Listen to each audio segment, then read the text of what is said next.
Bonjour à tous et bienvenue dans une autre vidéo sur l'histoire, la culture et la vision du monde africain. En soutenant cette chaîne, vous contribuez à la propagation de la véritable histoire africaine. Veuillez vous abonner, activer la cloche de notification et partager sur toutes vos plateformes de manière continue, sur vos statuts, stories et dans vos différents groupes WhatsApp et Facebook. La force de la femme africaine réside dans son courage indomptable et sa détermination inlassable à surmonter les défis. Avec grâce et élégance, elle repousse les limites et ouvre de nouvelles voies. La femme africaine est une force inébranlable qui illumine le continent de sa lumière. Aujourd'hui, nous allons parler de l'histoire de la plus grande reine d'Afrique centrale, la reine Nzinga.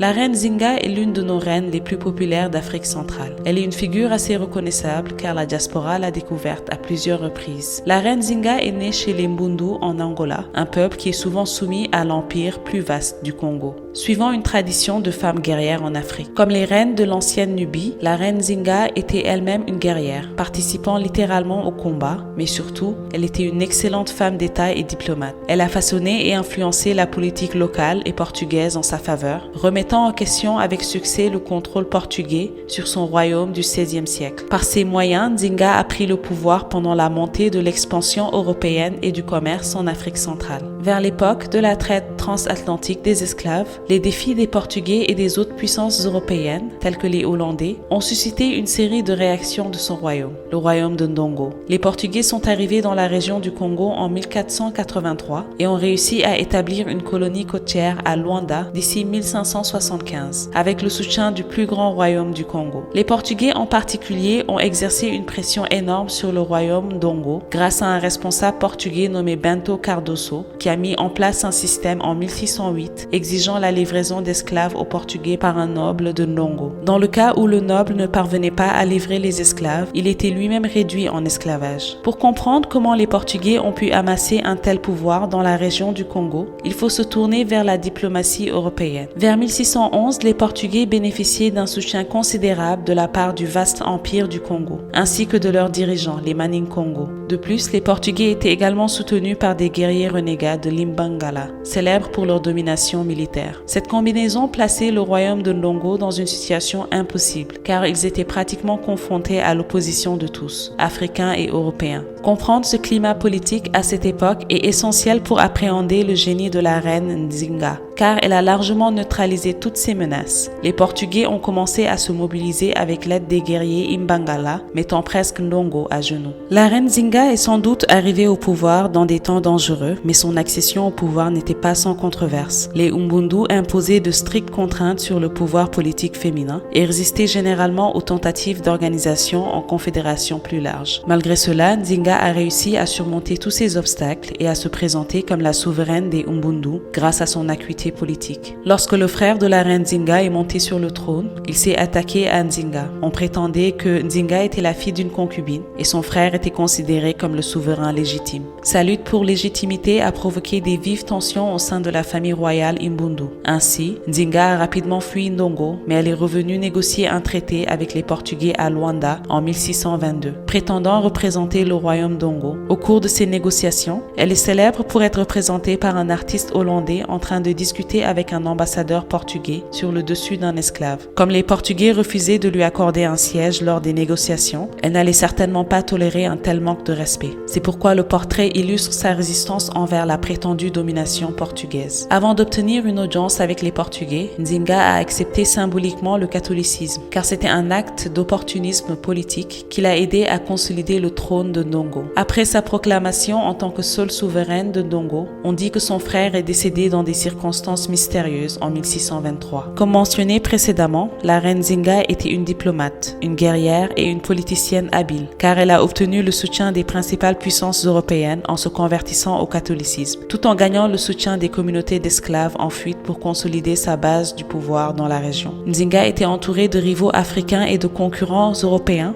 face au pouvoir portugais dans la région. En tant que dirigeante de Ndongo, elle a réussi à trouver un terrain d'entente en concluant une série d'alliances avec ses rivaux africains, tels que les Imbangala, ainsi qu'avec les concurrents européens tels que les Hollandais. Elle offrait aux esclaves en fuite leur liberté en échange de leur loyauté et a conclu une alliance avec les Hollandais pour contourner les demandes portugaises. Des confédérations entre Ndongo et les groupes africains voisins ont été créées afin de prendre le contrôle des routes des esclaves. La reine Zinga a également organisé une armée de guérilla et a nommé ses propres sœurs comme chefs de guerre. Elle a personnellement mené ses troupes au combat, a pris le titre d'Angola ou roi et a même eu des concubins masculins. Lorsque les relations avec les Portugais ont commencé à se détériorer vers 1624, l'alliance stratégique de la reine Zinga entre les Imbangala et les esclaves en fuite des territoires sous contrôle portugais a grandement contribué à consolider son pouvoir. Pendant un certain temps, la reine Zinga a dû fuir Ndongo pour Matamba. Une fois là-bas, elle a créé un tout nouveau gouvernement. Au cours des années 1630, Zinga a utilisé ses armées pour bloquer l'influence portugaise dans la région. Et d'ici les années 1640, elle avait forgé une alliance avec les Hollandais. Cela a permis à la reine Zinga de construire un pouvoir prépondérant à Matamba et de dominer des zones précédemment contrôlées par les Portugais. Pendant que la reine Zinga était sur le trône, les Portugais ne pouvaient pas prendre pied dans la région et toutes les tentatives de les éliminer échouaient misérablement, alors qu'elle les surpassait continuellement par son intelligence. La reine Zinga est considérée comme une leader remarquable et une brillante stratège militaire. Aujourd'hui, elle est respectée comme la mère de l'Angola. Si vous aimez ces vidéos et souhaitez aider à leur production, continuez à les partager. Merci et à très bientôt sur Puissance Africaine.